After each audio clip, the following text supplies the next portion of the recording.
नकारात्मक राय रखने वाले लोग भी हैं, क्या वह आपको प्रभावित करते हैं? यदि हाँ करते हैं तो आप आत्मसंदेह की भावना से कैसे उभरते हैं? मैं इसमें आपसे मार्गदर्शन चाहती हूँ। धन्यवाद श्रीमान। Thank you, Mannat. Honorable Prime Minister, sir. Astami Sen resides in South Sikkim, an area famous for its tea gardens, breathtaking beauty, and tranquil, undisturbed, snow-clad Himalayas. She also requests your directions on identical matter that needs to be addressed. Astami, please ask your question. माननीय प्रधानमंत्री जी, नमस्कार। मेरा नाम अष्टमी सेन है। मैं कक्षा 11वीं की छात्रा डीएवी पब्लिक स्कूल रंगित नगर दक्षिण सिक्किम से हूँ। मेरा प्रश्न आपसे ये है कि जब विपक्ष और मीडिया आपकी आलोचना करते हैं तो आप कैसे इनका सामना करते हैं, जबकि मैं अपने अभिभावकों की शिकायतों एवं निराशाजनक बातों का सामना नहीं कर पाती हूँ। कृपया मेरा मार्गदर्शन कीजिए। धन्यवाद श्री। थैंक यू अष्टमी। माननीय प्रधानमंत्री जी, राष्ट्रपिता महात्मा गांधी, सरदार पटेल और स्वामी दयानंद सरस्वती जैसे महापुरुषों की जन्मभूमि गुजरात की कुमकुम प्रताप भाई सोलंकी आभासी माध्यम से जुड़ रही हैं और इसी तरह की दुविधा में हैं।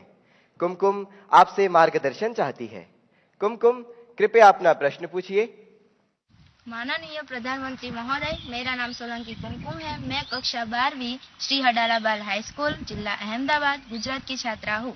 मेरा प्रश्न यह है कि आप इतने बड़े प्रजातांत्रिक देश के प्रधानमंत्री हैं, जिन्हें कितनी सारी चुनौतियों का सामना करना पड़ता है। आप इन चुनौतियों से कैसे लड़ते हैं? कृपया करके मुझे मार्गदर्शन दीजिए। धन्यवाद। Thank you Kumkum.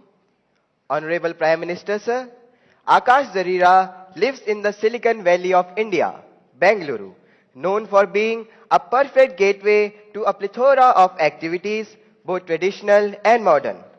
Through his question, he seeks your advice on a somewhat similar matter that has been concerning him for a while.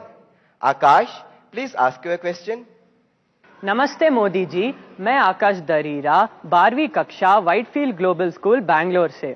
मेरा आपसे यह प्रश्न है कि मेरी नानी जी कविता ए माखीजा मुझे हमेशा सलाह देती है आपसे सीखने के लिए कि आप कैसे विपक्ष के लगाए हुए हर आरोप, हर आलोचना को टॉनिक और अवसर के रूप में देखते हैं। आप ऐसे कैसे करते हैं मोदी जी? कृपया हम युवाओं को भी प्रेरणा दें ताकि हम जीवन के हर परीक्षा में सफल हो।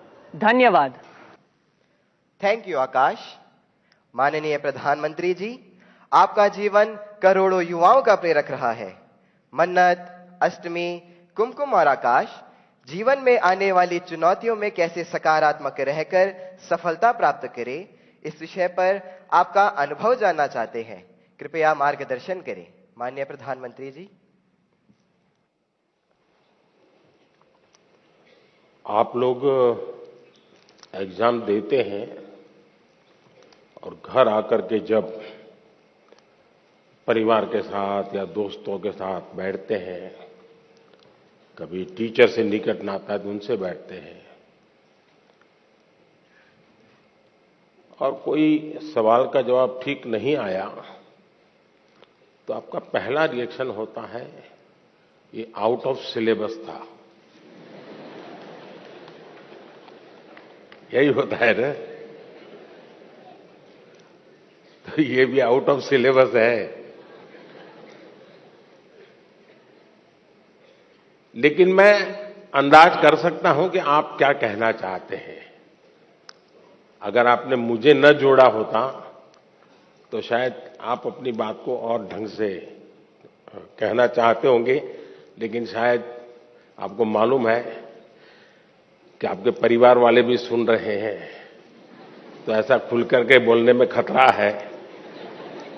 इसलिए बड़ी चतुराई से आपने मुझे अंदर लपेट लिया है।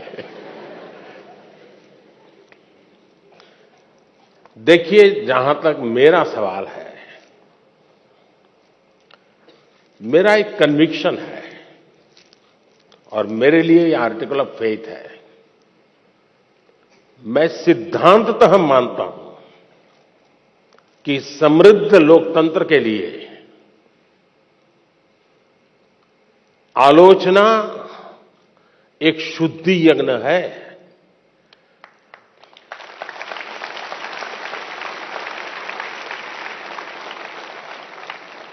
आलोचना ये समृद्ध लोकतंत्र की पूर्व शर्त है और इसलिए आपने देखा होगा आज टेक्नोलॉजी में ओपन सोर्स टेक्नोलॉजी होती है, मालूम है ना? ओपन सोर्स होता है, उसमें सब लोग अपनी अपनी चीजें डालते हैं और ओपन सोर्स टेक्नोलॉजी के माध्यम से ये अलाउ किया जाता है कि देखिए भी हमने किया है, हम यहां जाकर के अटके हैं, हो सकता है कुछ कमियां होगी, तो लोग उसके अंदर अपने अपने टेक्नोलॉजी को इंसर्ट करते हैं और काफी लोगों के प्रयास से वो एकदम से समृद्ध एक सॉफ्टवेयर बन जाता है। ये ओपन सोर्स आजकल बहुत ही ताकतवर एक इंस्ट्रूमेंट माना जाता है। उसी प्रकार से कुछ कंपनियां अपनी प्रोडक्ट को मार्केट में रखती है और चैलेंज करती है कि उसमें जो कमियां हैं वो दिखाएगा, उसको हम इनाम देंगे। बाउंड सिस्टम की व्यवस्था खड़ी हुई है। इसका मतलब ये हुआ कि हर कोई चाहता है कि कमियां जो हो उससे मुक्ति का रास्ता कोई इंगित करे तो होगा ना। लेकिन कभी कभी क्या होता है, आलोचना करने वाला कौन है उस पर सारा मामला सेट हो जाता है। जैसे मान लीजिए आप यहां स्कूल के अंदर फैंसी ड्रेस कंपटीशन है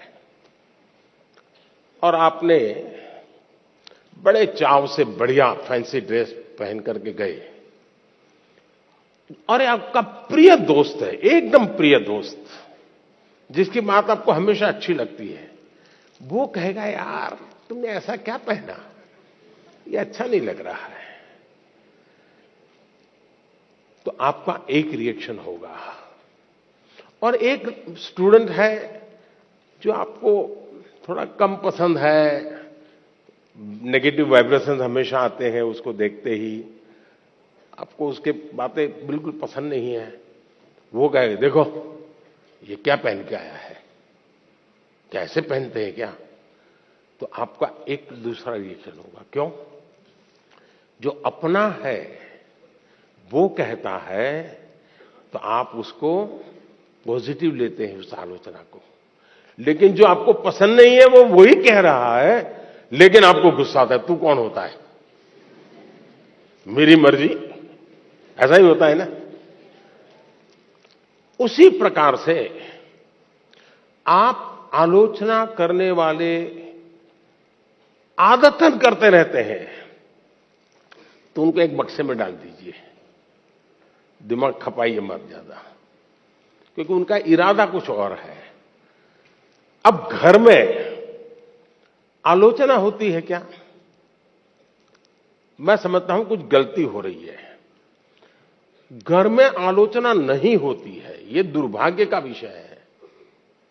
आलोचना करने के लिए मां बाप को भी बहुत अध्ययन करना पड़ता है, आपको ऑब्जर्व करना पड़ता है, आपके टीचर को मिलना पड़ता है, आपके दोस्तों की आदतें जाननी पड़ती है, आपकी दिनचर्या को समझना करना पड़ता है, आपको फॉलो करना पड़ता है, आपका मोबाइल फोन पर कितना टाइम जा रहा है, स्क्रीन पर कितना टाइम जा रहा है, सारा बहुत बारीकी से कुछ न बोलते हुए मां बाप ऑब्जर्व करते हैं।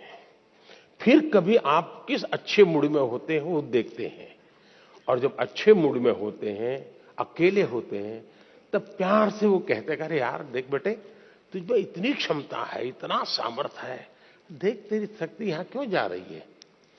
तो वो सही जगह पे वो रजिस्टर होता है, वो आलोचना काम आ जाए। लेकिन आजकल माँ बाप को टाइम नहीं है, वो आलोचना नहीं करते, टोका टोकी करते हैं। और जो गुस्सा आपको आता है ना वो टोका टोकी का आता है, कुछ भी करो।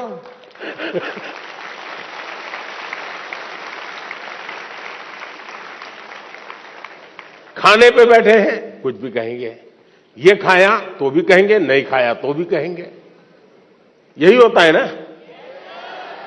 देखिए अब आपके माता पिताजी आपको पकड़ेंगे घर जाके क्या है। टोका टोकी जो है वो आलोचना नहीं है।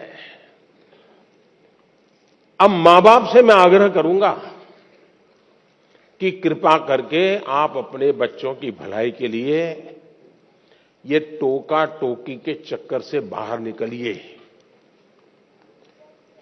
उससे आप बच्चों की जिंदगी को मोल्ड नहीं कर सकते हैं। ऊपर से इतना मन से कुछ उस दिन अच्छे मूड में है, कुछ अच्छा करने के मूड में है, और आपने सुबह ही कुछ कह दिया, देख दूध ठंडा हो गया, तू दूध पीता नहीं है, शुरू कर दिया तू तो ऐसा ही है, फलाना देख कैसा करता है, तुरंत सुबह अपनी मां कहती है ऐसे दूध पी लेता है, फिर उसका दिमाग फटकता है, वो दिन भर का उसका काम है, बर्बाद हो जाता है। और इसलिए अब आप देखिए, हम लोग पार्लियामेंट में, कभी आप लोग पार्लियामेंट का डिबेट देखते होंगे, पार्लियामेंट का जो टीवी है, कुछ लोग बहुत ही अच्छी तैयारी करके आते हैं पार्लियामेंट में अपनी स्पीच देने के लिए, लेकिन स्वभाव से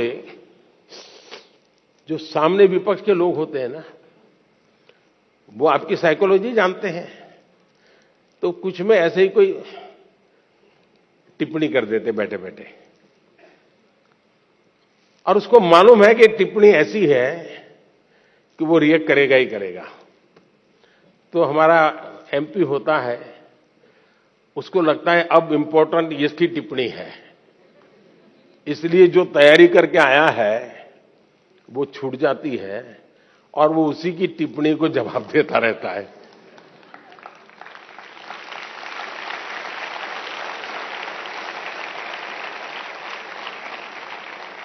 और अपना पूरी बर्बादी कर देता है।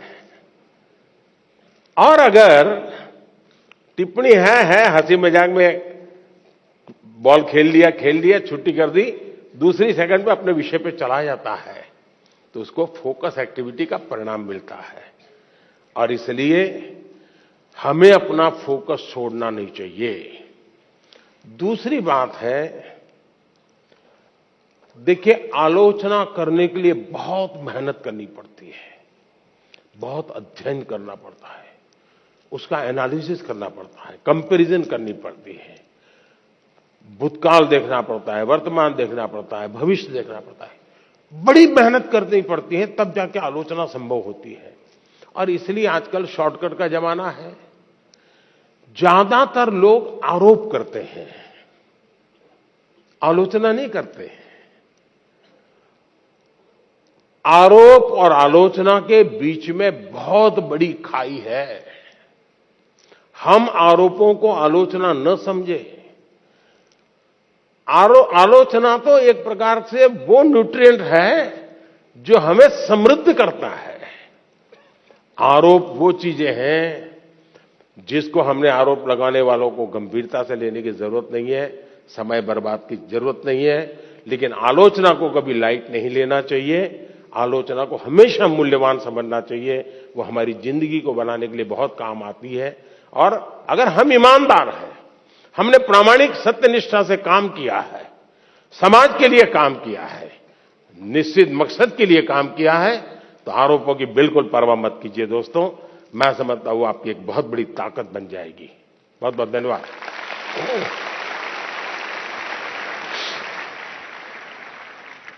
माननीय प्रधानमंत्री जी, आपकी सकारात्मक ऊर्जा ने करोड़ों देशवासियों को नया मार्ग दिखाया। आपका धन्यवाद। माननीय प्रधानमंत्री जी, तालों के शहर भोपाल के दीपेश अहिरवार आभासी माध्यम से हमसे जुड़े हुए हैं एवं माननीय प्रधानमंत्री जी से प्रश्न पूछना चाहते हैं। दीपेश, कृपया अपना प्रश्न पूछे। माननीय प्रधानमंत्री जी नमस्कार, मेरा नाम दीपेश अहिरवार है। मैं शासकीय उच्चतर माध्यमिक विद्यालय अहमदाबाद कोलकाता भोपाल का कक्षा 10वीं का छात्र हूँ। आजकल बच्चों में काल्पनिक खेल और इंस्टाग्राम की लत एक सामान्य सी बात हो गई है। ऐसे समय में हम अपनी पढ़ाई पर कैसे ध्यान केंद्रित करें? माननीय सर, मेरा आपसे यह प्रश्न है कि हम बिना ध्यान भटकाए अपनी पढ़ाई पर कैसे ध्यान केंद्रित करें? मैं इस संबंध में आपसे मार्गदर्शन चाहता हूँ। धन्यवाद। धन्यवाद दीपेश। माननीय प्रधानमंत्री जी, अदिताभ गुप्ता का प्रश्न इंडिया टीवी द्वारा चुना गया है। अदिताभ हमसे आभासी माध्यम से जुड़े रहे हैं। अदिताभ, अपना प्रश्न पूछिए। मेरा नाम अदिताभ गुप्ता है। मैं 10th क्लास में पढ़ता हूँ। जैसे कि टेक्नोलॉजी बढ़ती जा रही है, वैसे भी हमारी डिस्ट्रैक्शन जो है वो और ज़्यादा बढ़ती जा रही है। हमारा फोकस पढ़ाई पे कम होता है और सोशल मीडिया पे ज़्यादा होता है। तो मेरा आपसे ये सवाल है कि हम पढ़ाई पे कैसे फोकस करें और सोशल मीडिया पे कम करें, क्योंकि आपके टाइम पे इतनी ज़्यादा डिस्ट्रैक्शंस नहीं होती थी जितनी अभी हमारे टाइम पे है। धन्यवाद अदिताभ। Honorable Prime Minister Sir, the next question comes from Kamakshi Rai on a subject that is central to many students. Her question has been selected by Republic TV. Kamakshi, please ask your question. Greetings, Prime Minister and everyone. I am Kamakshi Rai, studying in class 10th from Delhi. My question to you is, what are the different ways that can be adopted by a student to not easily get distracted during their exam times? Thank you. धन्यवाद कामाक्षी। माननीय प्रधानमंत्री जी, इस प्रश्न का चुनाव जी TV द्वारा किया गया है। मनन मित्तल हमसे आभासी माध्यम से जुड़े हैं। मनन, कृपया अपना प्रश्न पूछिए। नमस्ते प्रधानमंत्री जी, मैं मनन मित्तल डीपीएस बैंगलोर साउथ से बोल रहा हूं। मुझे आपसे एक प्रश्न है। ऑनलाइन पढ़ाई करते वक्त बहुत सारे डिस्ट्रैक्शंस होते हैं, जैसे कि ऑनलाइन गेमिंग वगैरह वगैरह। हम इससे कैसे बचें? ये स्टूडेंट है क्या?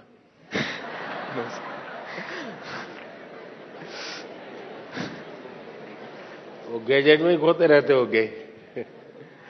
धन्यवाद मनन। माननीय प्रधानमंत्री जी, दीपेश, अदिताभ, कामाक्षी एवं मनन परीक्षा में आने वाले व्यवधान पर और इससे कैसे बाहर निकलें, इस विषय पर आपसे मार्गदर्शन चाहते हैं। कृपया मार्गदर्शन करें माननीय प्रधानमंत्री जी।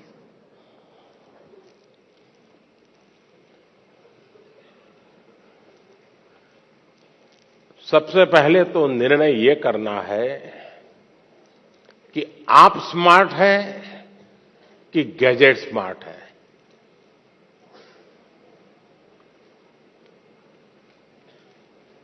कभी कभी तो लगता है कि